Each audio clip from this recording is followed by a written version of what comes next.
Hi everyone, welcome to another SysAid tutorial. Today we're going to see how to install SysAid in your internal network, or as we call it, on-premise. We're going to see how to install SysAid on-premise with a local database. So let's get started. First thing you need to do is have an email like this, meaning you've registered for an on-premise trial or you've purchased SysAid. And in this email, you have all the links you need to download the files that we need for the installation. The files we need for the installation is first the SysAid server installation file. Okay, it's going to be named SysAid server 64-bit or 32, depending on your operating system. And another file that you need to go through the installation is your activation file. This is basically your license file. So all we need to do is now double click the SysAid server exe icon, click next, accept the agreement.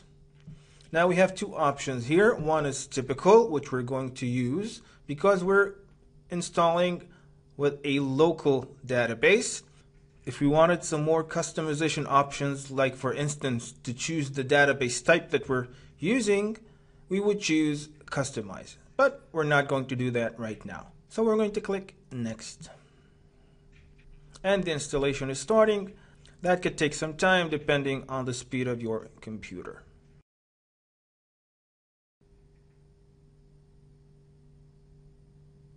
That's it. SysAid finished installing all the necessary files.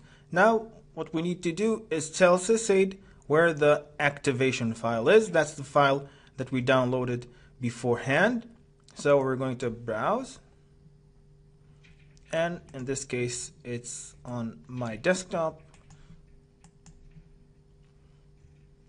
and SysAid is checking, and we can see that we have a valid license file. If there was a problem with the license file for some reason, SysAid would tell us and we would see a red message here. Click next. And now SysAid is starting to create our database. As you can see, SysAid is using SQL Server 2008 R2 Express version for the local installation. So now SysAid finished installing MS SQL Express, and it's initializing the database, configuring settings. At this stage, we're required to provide a main administrator username.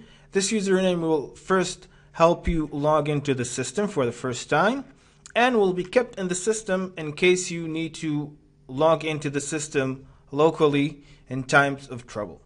So you can choose any name that you want. We recommend to use SysAid admin.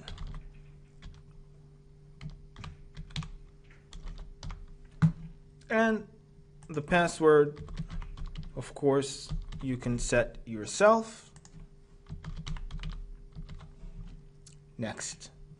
And SysAid is finalizing the account installation. And that's basically it. SysAid is installed.